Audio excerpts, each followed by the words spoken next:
kita masuk kepada segmen yang kedua, masih dengan Ustaz Ginanjar Nugraha hari ini. eh, Masih dengan segmen syiar Ramadannya dengan tema fikih Ramadan. Nah, terus bagi para netizen, penonton juga semuanya, apabila mempunyai pertanyaan yang ingin langsung ditanyakan kepada Ustaz, bisa langsung kepada Ustaz Ginanjar atau mungkin kepada asatidz lainnya, bisa menghubungi langsung ke nomor kontak yang akan ditampilkan di bawah. Juga bisa langsung menghubungi lewat direct message Instagram Pemuda Persis Pamungpe. Nah, kita memasuki ke pertanyaan yang keenam. Kali ini datang melalui WhatsApp chat. Pertanyaannya, apakah harus fidyah atau kodok bagi wanita hamil yang menyusui?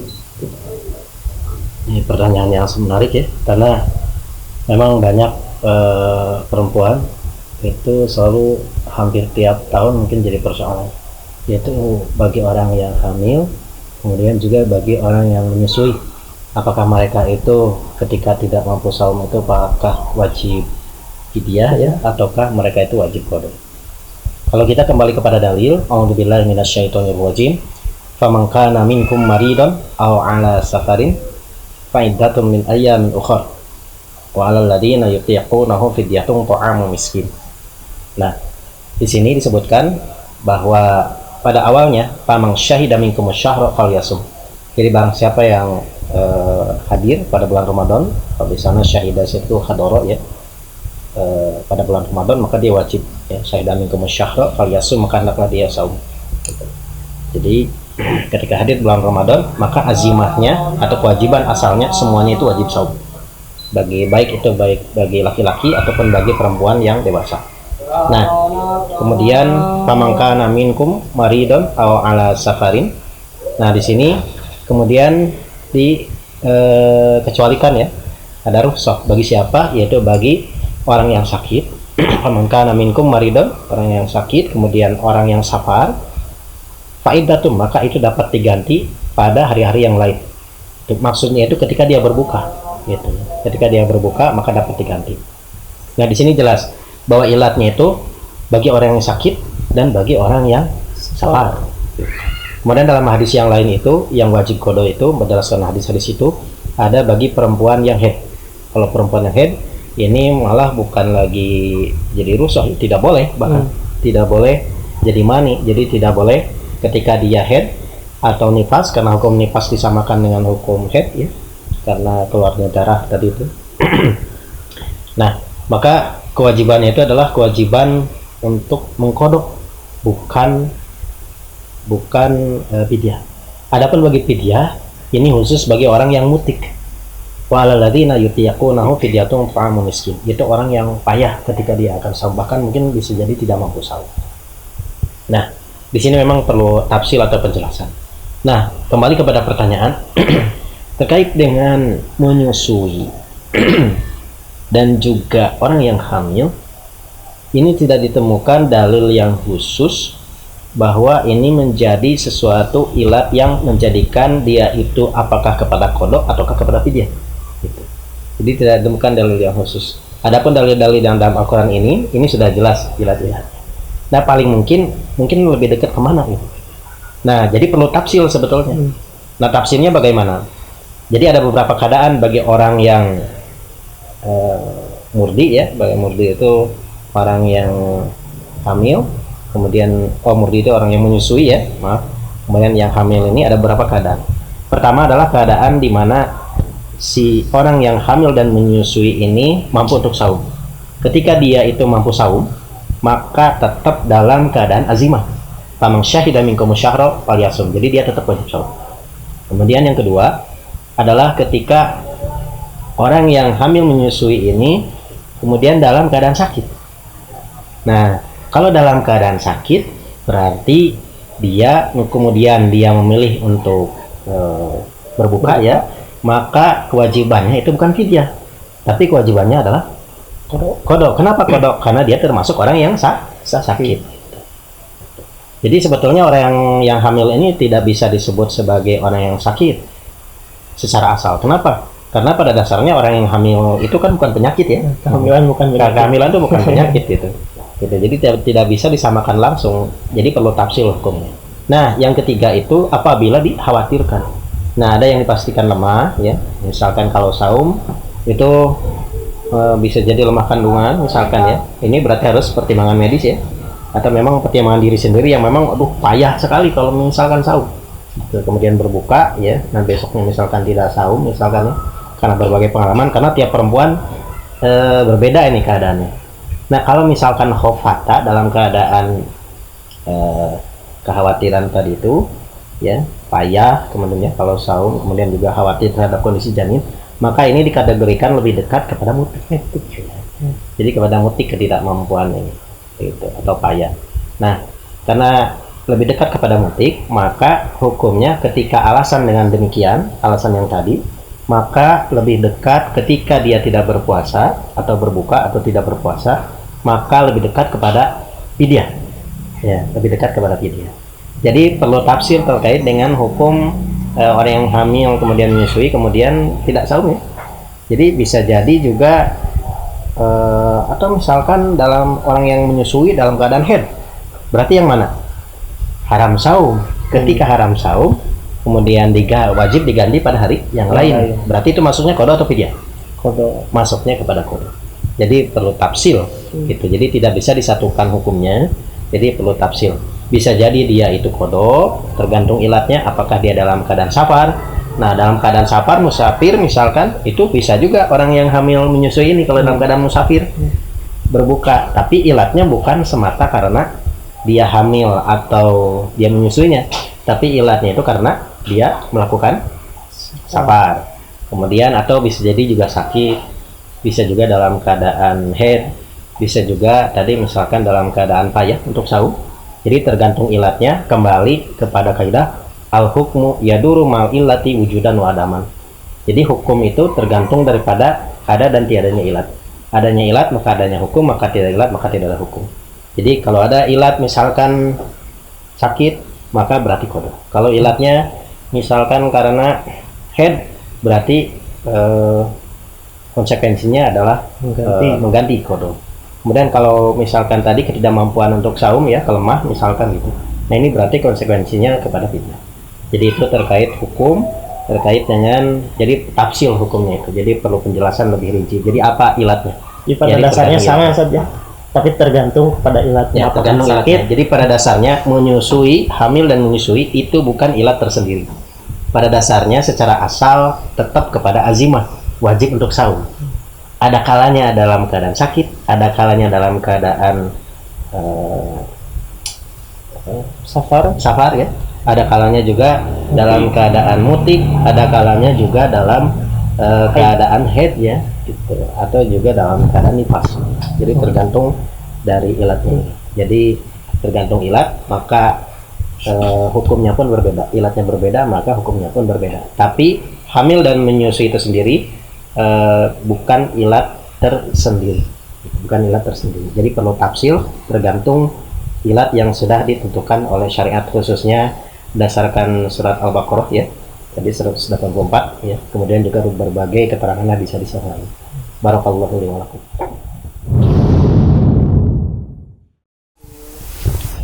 Nah, selanjutnya mungkin masih permasalahan secara umum yang banyak dialami dari wanita juga kan. Ya. Kali ini pertanyaannya, bolehkah mencegah haid dengan meminum obat atau pil supaya tidak mengkodok saum? Saum ya. Nah, ini juga banyak dilakukan juga ya para perempuan, biasanya mungkin karena malas untuk mengkodok ya. Apakah dibolehkan ataukah tidak menggunakan pil haid ya untuk menunda haid. Nah, ini kadang juga terjadi pada kasus haji ya, untuk yang seperti ini tuh. Nah, bagaimana hukumnya? Pertama, bahwa tentu saja yang namanya haid itu adalah menjadi fitrah bagi perempuan. Fitrah bagi perempuan. Haid itu.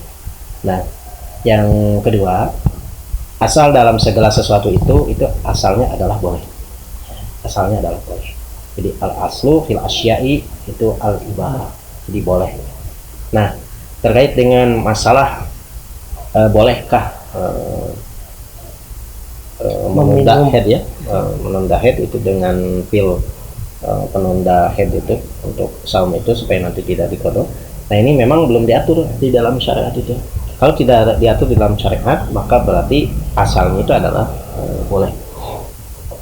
Gitu. Karena memang itu adalah fitrah ya, fitrah. Tapi apakah itu misalkan diatur atau ini kan bukan masalah tidak headnya ya, tapi mengawalkan atau mengakhirkan gitu. Mengawalkan. Nah, ini tidak jadi persoalan karena memang tidak dibahas di dalam syariat, tidak ada dalil yang melarang. Karena tidak ada dalil yang melarang, maka otomatis hukum asalnya adalah boleh. Namun perlu diperhatikan, walaupun memang dibolehkan, ya, patut diperhatikan perlu ada pertimbangan medis, medis atau kedokteran, saran dari para dokter, apakah ini dapat memadaratkan atau tidak. Jadi Rasulullah Shallallahu Alaihi Wasallam bersabda, la dororo wala diror, tidak boleh memadaratkan diri sendiri dan tidak boleh juga memadaratkan orang lain. Gitu, ya. Ad-doror yuzal kalau dalam kaidah fikih itu. Jadi yang adanya doror itu maka itu harus dihilangkan. Artinya apa? Sebagai batasan adalah jika seandainya dengan menunda head itu melalui pil penunda head itu dapat memadaratkan dapat memadaratkan terhadap diri gitu ya, pribadi atau fisik misalkan gitu, maka tentu saja dengan ilat darurat tersebut itu menjadi diharamkan. Tapi kalau memang menurut pertimbangan medis misalkan ya atau pertimbangan dokter, orang tersebut sebetulnya tidak akan berpengaruh terhadap kondisi kesehatannya gitu. Kalau dengan seperti ini maka itu dibolehkan. Jadi yang menjadi batasan itu adalah apakah ada doror ataukah tidak. Dan ini saya pikir tiap perempuan mungkin akan berbeda ya. Gitu. Jadi perlu pertimbangan medis. Kalau ada doror maka itu dapat diharamkan. Kenapa diharamkan? Karena adanya kemadharatan itu. Wala tulku biadikum ila tahlukah, dan janganlah kalian ya tulku biadikum ya. Jadi membinasakan, memasukkan diri ya ke dalam kebinasaan gitu. Nah, ini juga menjadi dalil terkait dengan batasan hal-hal yang awalnya itu dibolehkan. Jadi apakah ada doror atau tidak? Ketika ada doror maka itu diharamkan, ketika tidak ada doror maka itu dibolehkan. Tapi secara asal hukum asalnya adalah boleh. Ketika ada doror maka diharamkan, maka ketika tidak doror maka itu dibolehkan. Barakallahu lakum. Pertanyaan selanjutnya masih datang dari melalui chat WhatsApp ya. Pertanyaannya, apakah ada sholat tahajud setelah melaksanakan sholat tarawih di bulan Ramadan? Ya. Kalau dipahami, jadi istilah-istilah yang digunakan baik oleh para ulama ataupun dalam istilah-istilah yang digunakan dalam ilmu fikih ya. Nah, ya, saya cenderung kepada pendapat bahwa Qiyamul Ramadan, sholat tarawih, sholatul lail, witir, tahajud, Qiyamul lail itu merujuk kepada entitas yang sama. Jadi merujuk kepada sholat yang sama. Sholat yang mana? Yaitu sholat yang disebutkan di dalam hadis-hadis ya, yang paling sore itu jumlahnya semuanya itu adalah 11 rakaat. Ini berdasarkan hadis Aisyah. Kayak pakanat sholatu Rasulillahi Shallallahu Alaihi Wasallam fi Ramadan. Ya. Jadi bagaimana, ada pertanyaan ini dari muridnya Aisyah, bagaimana sih sebetulnya terkait dengan kaifiat Rasul sholat pada bulan Ramadan. Tapi Aisyah menambah ziyadatul ilmi, tambahan. Jadi kaifiat Rasul itu baik itu di bulan Ramadan ataupun di luar itu tidak lebih daripada 11 rakaat. Gitu. Formasinya 4-4-3. Gitu. Jadi 4-4-3 ini bisa digunakan di dalam Ramadan, bisa juga di luar Ramadan. Gitu. Nah, ini hadis yang paling sore. Sedangkan hadis-hadis yang lain itu tidak menyebutkan secara khusus ya, apakah itu di bulan Ramadan atau tidak. Hadis-hadis yang seperti ini khususnya formasi-formasi selain dari 4-4-3 maka diberlakukan, karena tidak sore maka diberlakukan ini di luar Ramadan. Di luar Ramadan. Jadi khusus Ramadan maka formasinya itu yang sorry adalah 443. Ada sebetulnya hadis-hadis yang menyebutkan secara sorry, tapi lebih dari 11 rakaat ya di Ramadan itu. Sayang hadisnya itu dhaif ya. Sayang hadisnya dhaif. Karena dhaif maka itu tidak bisa dijadikan sebagai hujah dalam menurut pandangan kami ya. Hadisnya dhaif, karena hadisnya dhaif maka tidak dapat dijadikan dalil atau hujah untuk dijadikan landasan terkait dengan formasi salat berjamaah, khususnya terkait dengan jumlah. Nah, sedangkan formasi-formasi yang lain itu ada, tapi tetap jumlahnya itu sampai 11 rakaat. Banyak juga hadisnya, banyak juga formasinya, tapi tetap sampai 11 rakaat. Nah, kembali lagi pada istilah, ada pembagiannya itu, nama itu kenapa disebut witir. Kenapa disebut witir itu? Karena jumlahnya ganjil. Jumlahnya ganjil, maka disebut dengan witir. Kemudian juga ketika dilaksanakan setelah tidur, maka itu disebut dengan tahajud. Ketika dilaksanakan pada waktu malam, apakah setelah atau sebelumnya, maka disebut dengan qiyamul lail atau juga disebut dengan sholatul lail.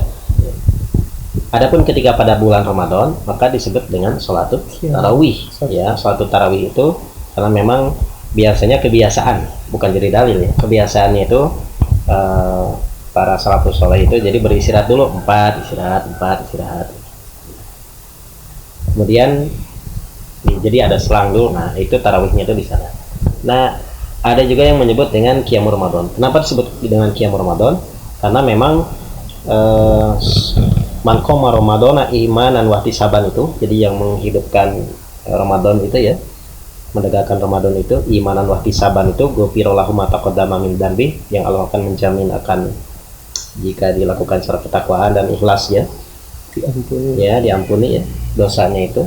Nah, ini bagi orang yang menghidupkan malam, salah satunya adalah tarawih gitu. Salah satunya adalah, makanya disebut dengan qiyamul Ramadan. Nah, jadi semua nama-nama ini sebetulnya itu merujuk kepada entitas yang sama. Karena menuju kepada entitas yang sama, maka di dalam hadis riwayat Imam Muslim, la witroni fi lailatin. Jadi tidak ada 2 witir dalam satu malam. Kalau tidak ada 2 witir dalam satu malam, otomatis yang berlaku adalah hanya 1 witir saja satu malam. Tidak boleh 2 kali. Gitu. Nah, bagaimana sekarang? Apakah diperbolehkan? Misalkan ketika kita sudah isya melakukan sholat tarawih, kemudian apakah dibolehkan misalkan nanti dalam sepertiga malam terakhir kita melaksanakan tahajud, maka dengan hadis ini la witroni fi lailatin ya, karena nama-nama itu menunjuk kepada entitas yang sama, sedangkan ada larangan dalam satu malam tidak boleh ada 2 witir, maka otomatis berarti tahajud setelah sholat tarawih itu memang tidak disarankan. Jadi saya cenderung kepada pendapat tersebut. Barakallahu li wa lakum. Kali ini masih datang pertanyaan melalui chat WhatsApp kan? Yeah. Dalam kondisi pandemi seperti yang kita hadapi hari ini, apakah boleh jadi syarat itikaf yang dari masjid pindah ke rumah seperti itu? Ya, ini pertanyaan yang sangat menarik. Jadi perlu dibedakan dulu sebetulnya ya. Jadi seperti yang dilarang itu berkumpul-kumpulnya. Kenapa berkumpul dilarang pada masa pandemik? Karena itu dapat menjadi wasilah. Wasilah apa? Wasilah penularan antara satu orang kepada orang yang lain. Jadi berkumpul. Jadi apapun itu. Tapi konsekuensinya salah satunya adalah pada ibadah-ibadah kolektif seperti sholat berjamaah, kemudian juga nantinya kepada sholat tarawih, kemudian juga kepada sholat berjamaah di masjid atau sholat Jumat ya, kemudian juga mungkin nanti kepada Idul Fitri.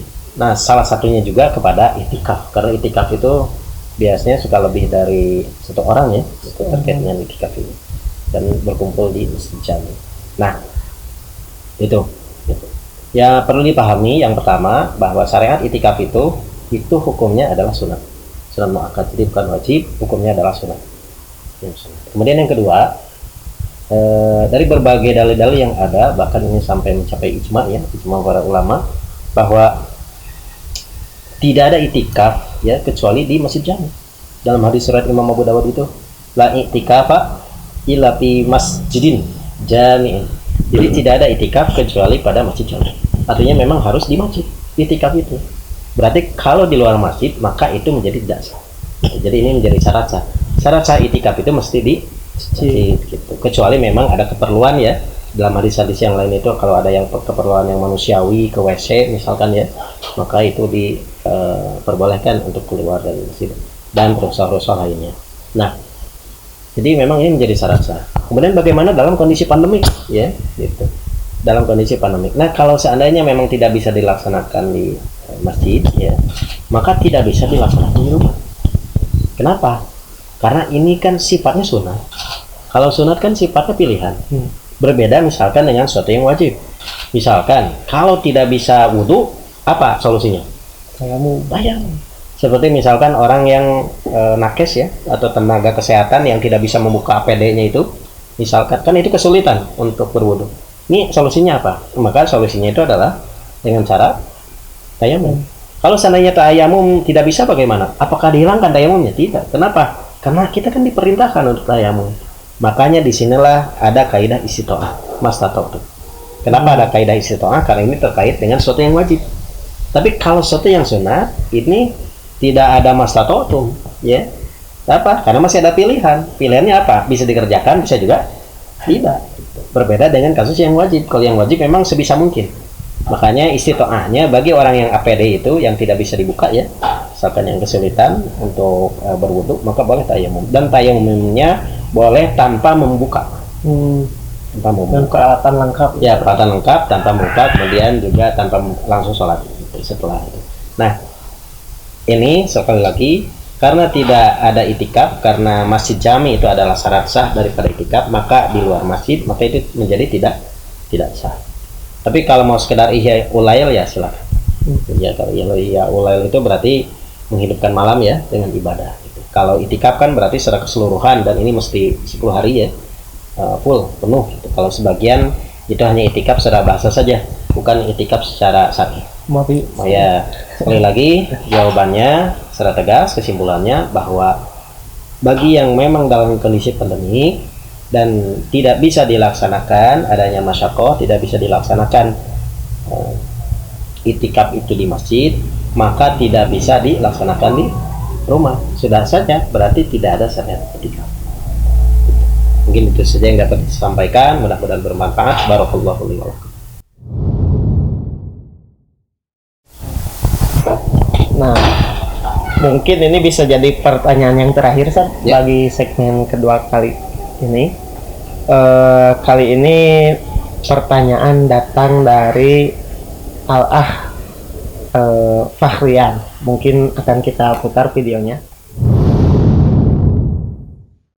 Bismillahirrahmanirrahim. Perkenalkan, nama saya Fahrian Firmansyah. Saya salah satu mahasiswa.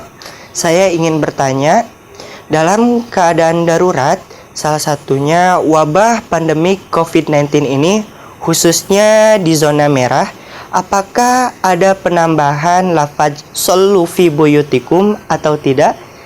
Mohon penjelasannya.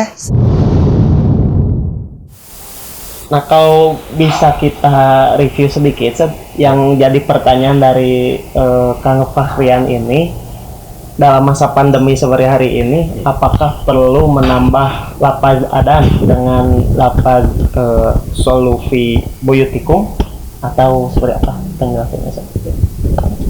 Nah, ini menarik karena adanya pandemik ini menjadi tantangan juga ya bagi para fuqaha itu. Khususnya itu terkait dengan hukum-hukum yang memang asalnya itu pertama ibadah kolektif ya. Yang kedua itu ada yang memang pensyaratan terkait dengan syaratnya gitu. Ketika tidak terpenuhi apakah nanti ada solusinya secara syariat atau tidak. Nah, terkait dengan ini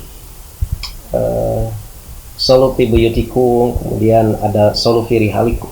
Ya, ada dua tuh kalimatnya ya. Jadi shollu fi buyutikum, kemudian ada juga shollu fi rihalikum. Ada juga kalimat-kalimat yang lain yang sama ya, bentuknya rihal juga. Nah, yang perlu dipahami adalah ini konteksnya lagi-lagi bukan dalam kondisi biasa normal ya, tapi dalam kondisi masyakoh. Masyakoh itu berarti adanya kesulitan. Nah, terkait dengan adanya kondisi masyakoh ini, itu salah satunya itu adalah dalam kondisi pandemi. Kalau secara mantuk di dalam hadis itu dalam keadaan kedinginan yang sangat dingin ya. Yang kedua itu dalam keadaan ketakutan, khauf ya. Yang ketiga itu ketika hujan besar ya sampai berlumpur gitu. Jadi kurang memungkinkan untuk bisa sholat ke masjid. Dari sisi sholat, dari beberapa hadis ini ada dua ya. Pertama ada sholat Jumat konteksnya itu. Yang kedua itu konteksnya pada sholat wajib selain daripada sholat Jumat ya. Kalau nggak salah ini waktu asar ya, kalau nggak salah itu. Nah, yang perlu dipahami adalah kalimat solu fi buyutikum atau solu fi rihalikum ini. Apakah kalimat seperti ini itu bagian dari lafaz adzan ataukah bukan? Kalimat adzan itu adalah kalimat untuk pemberitahuan masuknya waktu sholat dengan kalimat-kalimat yang sudah ditentukan dan khusus.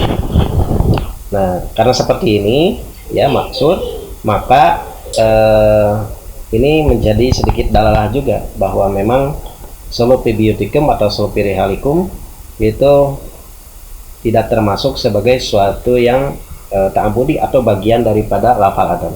Jadi tetap tidak merubah lafal adzan. Kemudian yang kedua, nah perbedaan kalimat solu fi buyutikum, solu fi rihalikum ya, kemudian kalimat-kalimat yang lain yang semakna itu, ini menunjukkan bahwa sebetulnya lafalnya itu bisa berganti-ganti. Karena lafalnya bisa berganti-ganti itu, maka ini menunjukkan kalimat tersebut itu bukan ta'abudi. Karena bisa jadi orang yang lagi di rumah, kalau masyakohnya kan bisa jadi hanya satu ya, tapi keadaan manusianya beda-beda. Bisa jadi ada yang di rumah, bisa jadi ada yang di persinggahan, bisa jadi juga di tempat-tempat yang lain, di pasar ya, kan beda-beda. Kalau solu fi buyutikum, apakah nanti perintahnya secara mantuk kan harusnya sholat di rumah, bagaimana yang sedang di pasar? Padahal kondisinya sama, hujan dan berlumpur ya gitu. Dan orang yang di pasar pun kan tetap wajib ya, wajib untuk melaksanakan sholat wajib ya, gitu. Dan sebisa mungkin dilaksanakan di masjid ya. Waktu itu hukumnya sunat makan. Nah, ini menariknya ya, jadi karena berbeda-beda keadaan tersebut, jadi dipahami solu fi buyutikum fi rihalikum itu ini sebetulnya aglabiah saja. Nah, makanya ungkapan-ungkapan seperti ini itu bukan sebagai ta'abudi. Jadi bukan sebagai ta'abudi dan sifatnya boleh dilaksanakan, boleh juga tidak. Nah, bagaimana terkait dengan teknisnya? Nah, ini beberapa hadis ya, hadisnya banyak gitu. Teknisnya memang ada yang bisa di tengah ya, itu di tengah-tengah adzan ya. Ada juga teknisnya itu bisa di akhir. Tapi untuk keseragaman, kalau memang mau melakukan, khususnya dalam kondisi pandemi yang memang tidak memungkinkan misalkan untuk berkumpul di masjid ya, maka itu bisa bentuknya semacam pemberitahuan. Misalkan setelah adzan, misalkan diberitahukan, nah bahasanya itu boleh juga menggunakan bahasa kita, bahasa yang dipahami ya, tidak perlu solu fi buyutikum karena tidak setiap orang mengerti dengan bahasa Arab gitu. Jadi sesuai dengan bahasa tempat dan yang mudah dipahami. Misalkan begini, setelah adzan kalau mau dilakukan, ini sifatnya pilihan saja. Jadi misalkan pemberitahuan kepada kaum muslimin, silakan sholat dilakukan di rumah masing-masing gitu. Jadi tidak berjamaah di masjid misalnya, tapi berjamaah di rumah masing-masing. Bisa pemberitahuan seperti itu gitu. Itu secara teknis. Jadi kalau saya simpulkan, yang pertama, jadi solu fi buyutikum, kalimat tersebut adalah diungkapkan ada itu ketika ada dalam keadaan masyakoh ya, dalam keadaan kesulitan gitu. Nah, salah satunya dalam keadaan pandemi sekarang.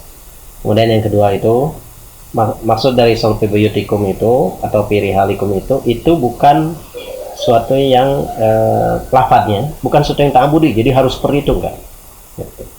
Tidak mengikat.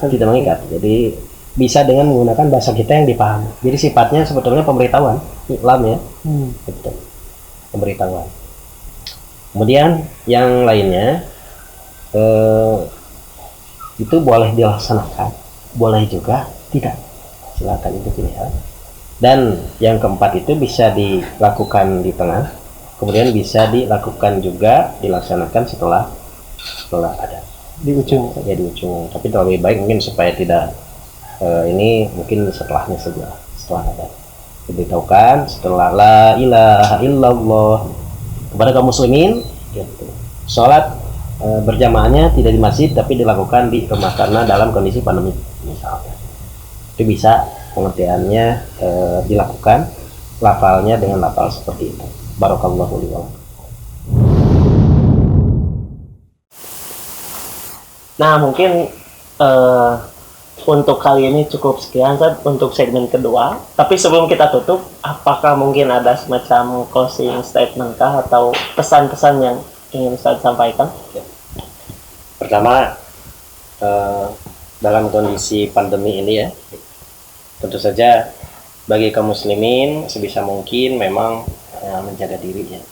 Rasulullah SAW bersabda, "Firru minal majdum, firaraka minal asad."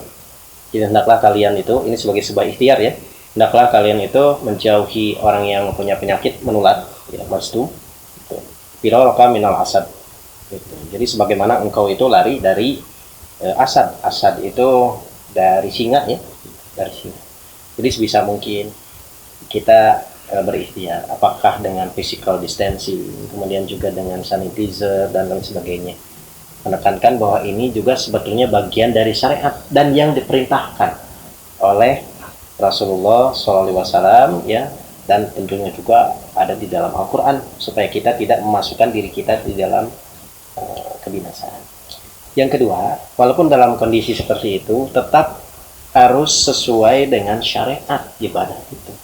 Gitu.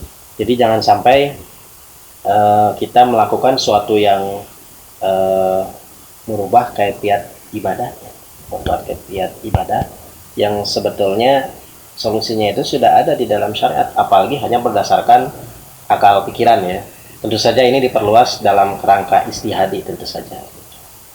Kemudian yang ketiga, saya berdoa mudah-mudahan Allah Subhanahu Wa Taala ya, kita cepat mengambil ya, cepat menghilangkan wabah ini dari kaum muslimin. Kemudian juga mudah-mudahan kaum muslimin semua diberi kesabaran, dan mudah-mudahan bagi yang meninggal, karena ini wabah ini termasuk taun, termasuk orang yang meninggal dalam kesyahidan. Barakallahu li wa lakum. Nah, alhamdulillah segmen kedua kali ini mungkin kita cukupkan sekian. Juga kita ucapkan terima kasih, tering doa jazakumullahu khairan kepada Ustaz Ginanjar yang telah membimbing kita dalam dialog kali ini bertajuk Syiar Ramadan dalam tema fikih Ramadan. Mudah-mudahan insya Allah kita akan bertemu dalam segmen lainnya atau dengan tema-tema lainnya.